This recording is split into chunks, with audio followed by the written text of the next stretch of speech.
বানাবো। রুটি বানানোর জন্য যা যা ইনগ্রিডিয়েন্টস লাগছে, মটরগুলোকে 2 ঘন্টা ভিজিয়ে রেখেছি।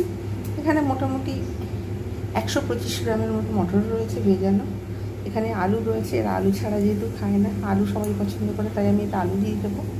এখানে তেঁতুলটাকে ভিজিয়ে রেখে দিয়েছি খুব অল্প পরিমাণ, বেশি যাতে না টক হয়। এবং আদা রসুন পেস্ট আমি এখানে রেখেছি। জিরে গুঁড়ো, ধনে গুঁড়ো, লঙ্কা গুঁড়ো, লবণ, এগুলো আবার সময় মতো করে অ্যাড করবো। এগুলো আর এখানে আলাদা করে দেখাইনি। যাই হোক, তাহলে রান্নাটা শুরু করা যাক। প্রেশার কুকারটা বসিয়ে নিয়েছি, এবারে এর মধ্যে তেল দিয়ে দেবো। এতে সর্ষের তেল আমি দিয়ে দিয়েছি অলরেডি। টেস্টের জন্য আমি অল্প পরিমাণ গোটা মেথি ফোড়ন দেবো। আমার মেথির গন্ধটা ভালো লাগে। গোটা জিরেও অনেকে ফোড়ন দেয়, কিন্তু আমি যেহেতু এমনি জিরে দেবো তাই আর এটা দিচ্ছি না। এইবারে আমি যে ধুয়ে রেখেছিলাম ছোটো ছোটো টুকরো করে রাখা আলু, আলুগুলো এর মধ্যে আমি দিয়ে দেবো। এবারে একটুখানি ভালোভাবে নাড়বো আলুগুলো। মেথি এবং আলু গন্ধ হলে সুন্দর লাগবে। আলু কাঁচা গন্ধটা যতক্ষণ পর্যন্ত না যাবে ততক্ষণ পর্যন্ত কিন্তু আমি কিছুটা নাড়বো। প্রেশার কুকারের ঢাকনিটা দিয়ে আমি কিন্তু ঢাকা দিয়ে দেবো। কাঁচা গন্ধটা চলে গেলে তারপরে আবার এর মধ্যে এক এক করে মশলা দেবো। আর এতে কাঁচা পেঁয়াজ আমি দেবো না, এই কারণে যখন খাবো তখন কাঁচা পেঁয়াজ অ্যাড করবো, যেহেতু আগে দিলে ভালো লাগে না। এবার আমি ঢাকনা খুলে দেখবো কী অবস্থায় রয়েছে। আলু যে কাঁচা গন্ধ ছিল সেটা কিন্তু চলে গেছে, বোঝা যাচ্ছে।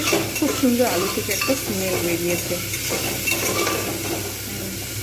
আলুগুলো হালকা হালকা ব্রাউন ভাব এসে গেছে অলরেডি। এবার আমি একটু নাড়বো, নেড়ে এবার এর মধ্যে আমি কিন্তু এক এক করে মশলা দেবো। লঙ্কা গুঁড়ো পরিমাণ মতো, যে যেরকম লঙ্কা খাবে সেরকম করে। ধনে গুঁড়ো 1 চামচ, জিরে গুঁড়ো 1.5 চামচ, হলুদ গুঁড়ো 1 চামচ। ব্যাস দিয়ে আমি আবার একটু সুন্দরভাবে আমি এটাকে নাড়তে থাকবো। এইরকম কালার এসেছে, একটু নেড়ে নেবো। ভালোভাবে একটু ভাজা হয়ে গেলে আমি এবারে এর মধ্যে আদা রসুনটা দিয়ে দেবো, কিন্তু একটুখানি ভাজবো। মিডিয়াম হিটেতে টেম্পারেচারটা রয়েছে। এবার এর মধ্যে আমি কিন্তু আদা রসুন পেস্ট আমি দিয়ে দেবো। যেহেতু ওটা ভাজা হয়ে গেছে অলরেডি, তাই আমি এর মধ্যে আদা রসুন পেস্টটা দিয়ে দেবো। একটুখানি নাড়বো,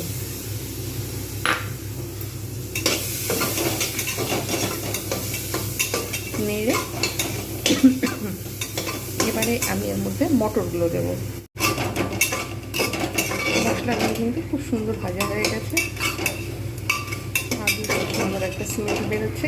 এইবারে আমি যে ধুয়ে রেখেছিলাম মটরগুলো একদম ভিজে গেছিলো, এটা আমি কিন্তু এবারে এর মধ্যে ঢেলে দেবো এবং অল্প করে নাড়িয়ে নেব।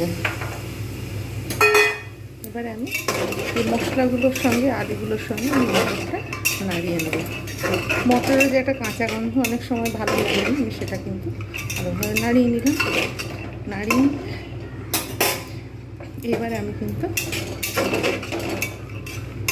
এর মধ্যে আমি টমেটো নেই, মানে টমেটো দিলেও দেওয়া যেতে পারে, কিন্তু যেহেতু আমার কাছে এখন অলরেডি টমেটো সকালে শেষ হয়ে গেছে তাই টমেটো ছাড়াই করে ফেলছি। নেড়ে নিয়েছি ভালো করে। এইবারে আমি এর মধ্যে পরিমাণ মতো জল দিয়ে দেবো। 4-5টা সিটি হলে নামিয়ে নেব। তারপরে নামিয়ে নিয়ে তেঁতুলের যে পাল্পের যে কাপটা ওইটা আমি আস্তে আস্তে করে দিয়ে দেবো। এটা এখন কটা সিটি হবে তার জন্য আমি অপেক্ষা করবো। তাহলে ফিরে আসছি, আবার ফের হয়ে যাবে। তারপরে কালারটা দেখ কত সুন্দর এসেছে, বোঝা যাচ্ছে না ক্যামেরাতে। আমি নিজেই ক্যামেরা ধরে যাচ্ছি, নিজেই রান্না করছি। এক হাতে ক্যামেরা ধরে আরেক হাতে রান্না করছি। এইবারে ঢাকা দেবো ক্যামেরাটা বন্ধ করে। তারপরে কটা সিটি হওয়ার পর আবার দেখাচ্ছি কি অবস্থায় রয়েছে। তারপর 4টে সিটি হয়ে গেছে।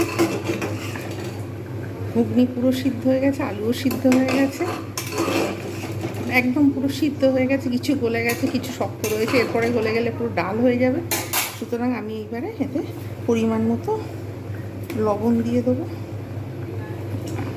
বেশি যে খায় একটু বেশি লবণ দেবে, যে পরিমাণ মতো দেবো। আর যে তেঁতুলের পাল্প যেটা তৈরি করে রেখেছিলাম এটা দিয়ে ঘেঁটে দিলাম এর মধ্যে সুন্দরভাবে।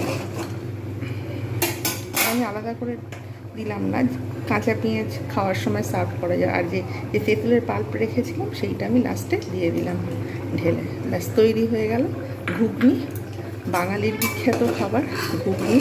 মুড়ি দিয়ে ঘুগনি, পরোটা, রুটি সব কিছু দিয়ে ঘুগনি খেতে খুব ভালো লাগে। খিদে পেলে ঘুগনি খেতে ভালো লাগে। দুপুরে যেখানে ইচ্ছা একটু বিট নুন দিয়ে, একটু চাট মশলা দিয়ে ঘুগনি খেতে খুবই ভালো লাগে, পেঁয়াজ ছড়িয়ে।